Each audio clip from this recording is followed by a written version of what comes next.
Welcome back to the 5-Star Life Show. I'm your host, Coach Seth, and I'm joined in studio with my co-host, Coach Mia. Thanks, Seth. Easy for me to say. And we've got producer Arnold back here. What's up, Arnold? What is up? What's up, Coach Seth? 5-Star Nation. That's right. Coach Mia. I like it. So, welcome back. And I want to just pick up where we left off because we're talking about this series we're teaching kids how to break through in their mental health. And it is a incredibly powerful session because we're talking about the number one tool kids can grab a hold of and apply if they want to break through, and that's the tool of love. And there is such a lack of love in our society because people are so focused on themselves. And there's a YouTuber who he's an influencer named Sam, and he stood out on the street, crowded street, and he held this sign up that said, "Struggling with my mental health, need someone to talk to." He had it on a sign. And it just shows, we'll link this in this show so you can watch it yourself, but it's 30 seconds long. And there's people just walking past him.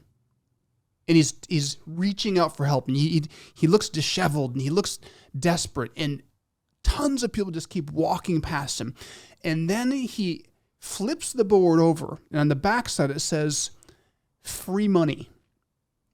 And people just go from walking past him to walking to him. And they don't even really acknowledge him or say thank you. They just rip money off and keep walking. And he just ends the video by saying, "When I'm struggling with my mental health, nobody cares. When I have free money, everybody wants to be my friend."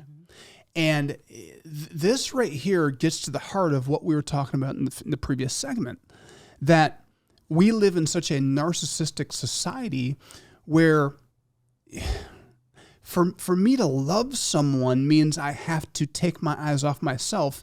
And the reality is and all the people in the video, they're thinking, I'm too busy to listen. I have something to do. Mm-hmm. It's not my problem. And that is the world we live in. And it's sad. And it doesn't have to be that way. Our world can be big and it can be happy because it just by taking the time to serve or to listen or to love, it is so powerful. So we then showed another video of Sam in a third world country, an Asian country, talking to an impoverished man and father who his only transportation is a moped. And he simply asked this guy, "Hey, could you give me a ride into the city?" And they're in a remote place. And this guy gladly says, Sam says, "I have no money. Can you give me a ride to the city?" And this guy smiled and said, "Absolutely. Where do you want to go?" He gets on his moped and says, "Get on. Where do you want to go?" Just like that. And Sam says, "I'm joking. Actually, I don't need a ride, but I do want to give you some money. How much money do you make a week?" And he says, or a month. He says, $35 a month. "How many days a week do you work?" He said, "Every day of the week I work." And Sam says, "Well, I want to help you, and I want to give you, I think the guy made 500,000 rubios a month. And he said, "I want to give you 3 million rubios." So it's like, it's quite a bit of money for him. Maybe $200 in our exchange. This guy, he begins to he drops to his knees and starts hugging Sam's legs and kissing his hand, saying, "Thank you. I can't believe this is thank you. And he's just in tears. So grateful that Sam wanted to just do something nice for him. But he was willing to do something nice first. Yeah. And you look at him and his family, they just seem like they had life in their eyes. And this is the interesting, staggering thing about data. Research shows that America is at the top of the charts when it comes to mental health issues and depression.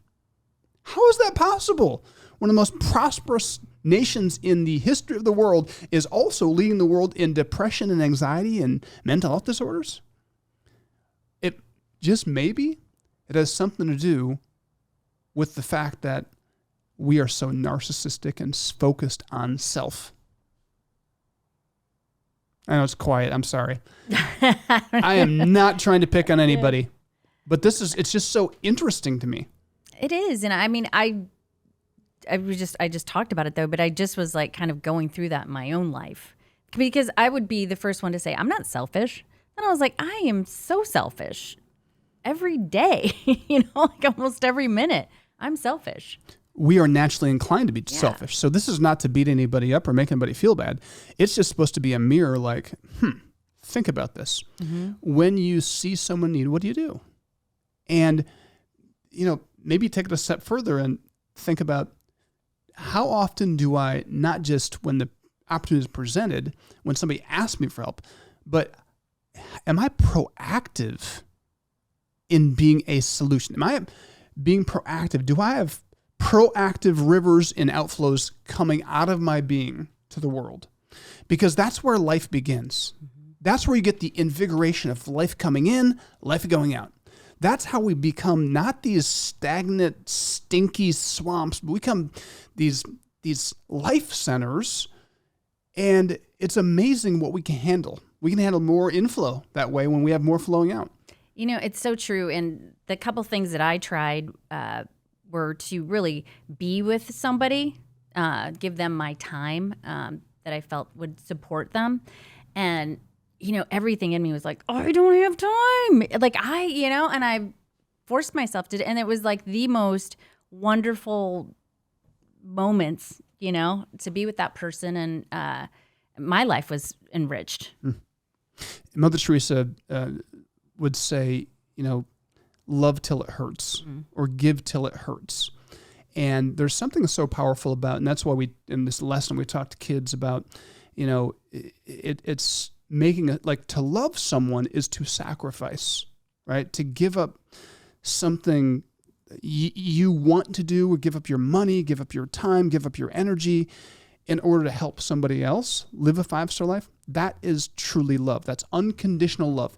In other words, we're giving with no expectation of anything in return. And this is the most rarest quality in the universe right now, because like you're saying, when I stop and think about how many things I do without expecting anything in return, it's hard to really look at yourself. Yeah.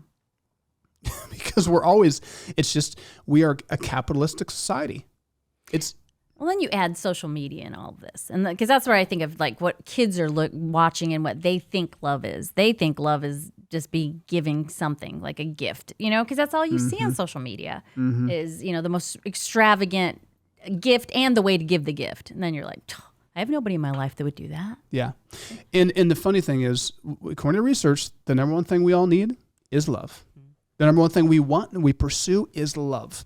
And that's why you see people with all the stuff and all the bling, and maybe they have people that give them stuff, but they're still unhappy because what they want is love. And maybe the people in their lives aren't giving them love, they're giving them gifts, because what they want and what they need are maybe too hard for the people around them. And then maybe that person just fell into this slump where they're a swamp now. I'm not getting loved. And the wrong belief is, until I get what I need, I can't meet somebody else's need. I have nothing to offer. And it's such a lie and such a great deception, and it goes against our own mental health.